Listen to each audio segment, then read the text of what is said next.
Hello, everyone.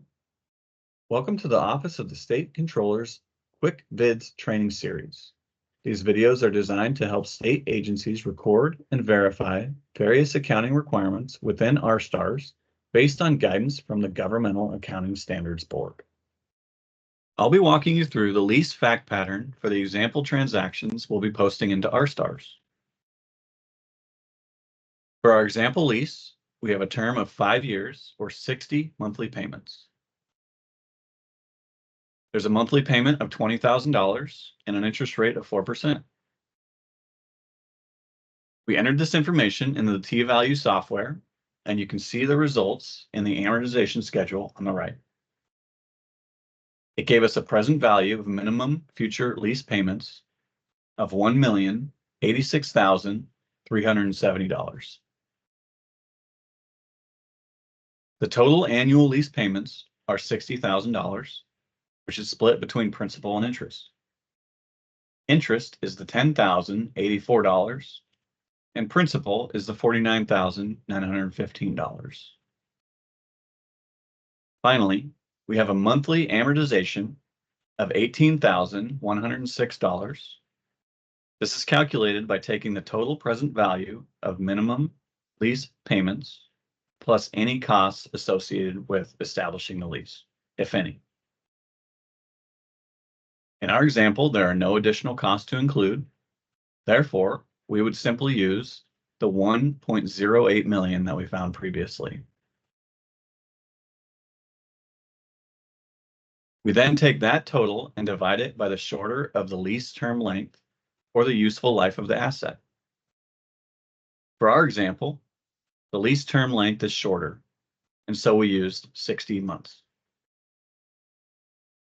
The annual amount for this year would be the $18,106 multiplied by the number of months remaining in the year, which is 4. This brings us to a total annual amortization of $72,424.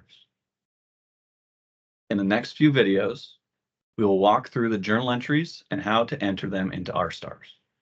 I will be entering a total of 4 transactions to establish this new lease. I have already mapped out my entries with the document numbers, T-codes, and accounting elements I will need to use. This information is shown at the top of the screen. Make sure you are logged into RSTARS under the correct user class to make the entry. For this entry to establish a new lease for leased equipment, I will be using user class 27. Navigate to the 500 screen to enter the batch header. On the 500 screen, enter your agency number. For this example, I am using agency 107. Enter a batch date or leave the field blank. I will be leaving the field blank so it will default to today's date. Enter the batch type. I will be using batch type 4 for this entry. Follow your agency procedures to assign a batch number. I will be using batch number 871 for this example. You may enter the expected batch count and batch amount fields, or you can leave these blank. The batch edit mode defaults to edit mode 2. You may also enter a batch header effective date or leave this field blank and allow it to default to the current date. Press F10 to save the batch header and move to the transaction entry screen. My first entry will recognize leases incurred within the governmental fund. Enter the effective date of the transaction. This will determine what fiscal month the transaction will post. Enter the document number and suffix.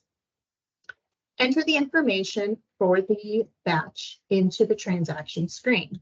I will be using T-code 908 for this entry. This is a 908R, so I will also need to enter R in the reverse field. We'll enter my PCA, agency object, transaction amount, document amount, For the FS document, I'm going to have two transactions, and it'll be a negative amount since we're using the reverse R field. Enter a description for the transaction.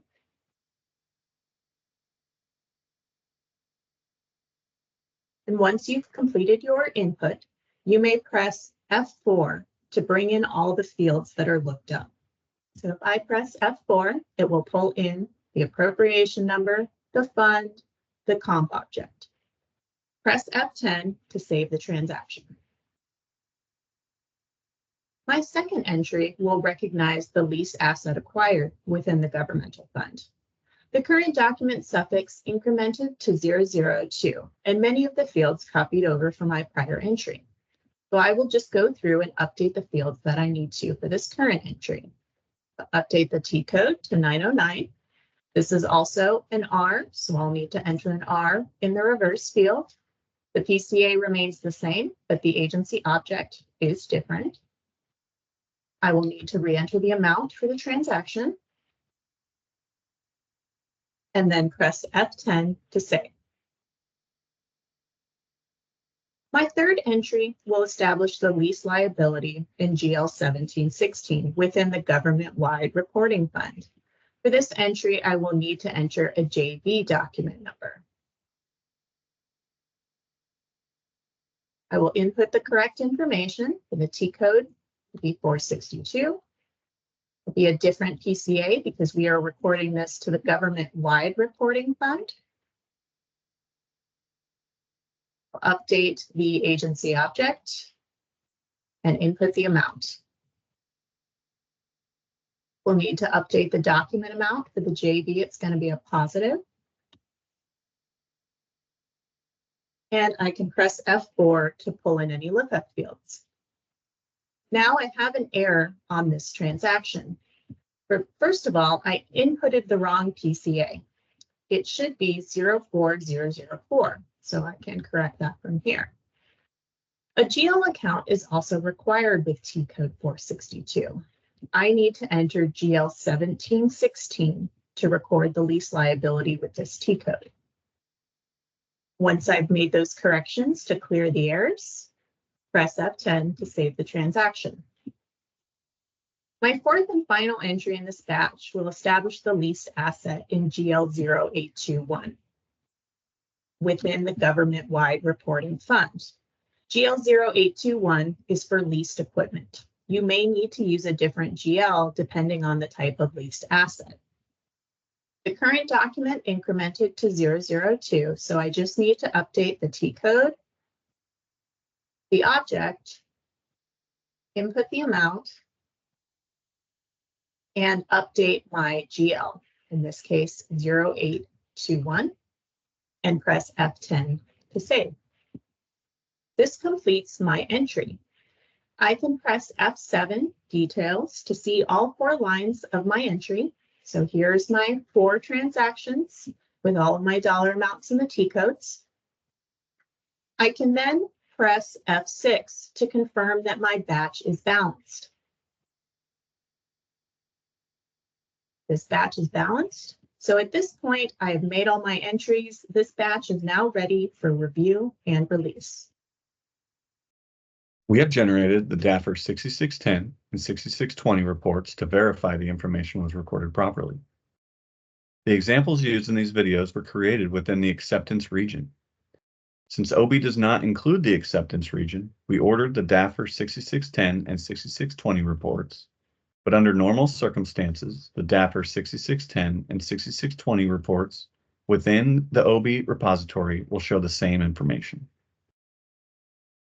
These reports are used by your SARS analyst in conjunction with agency disclosures to evaluate if balances and activities are recorded correctly for proper reporting in the ACFR. Therefore, it's important to review either these DAFR reports or OB queries regularly and during the year-end closing process.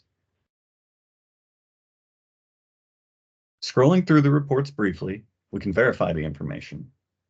In the previous portion of our training, we walked you through recording $1,086,370 to establish the lease within R-stars at commencement. We see it here on the DAFR 6610 for the government-wide reporting fund, in Agency Object 1705, which rolls up to Comptroller Object 1700, representing leases incurred. We also see the offset recorded in Gap Fund 1108,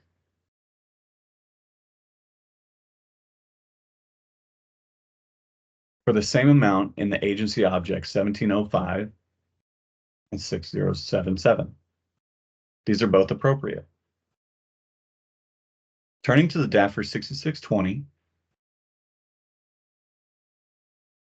we see it here in the government-wide reporting fund in GL account 0821 for leased equipment and machinery, and in GL account 1716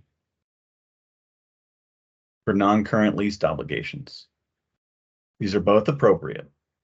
These transactions have been recorded correctly.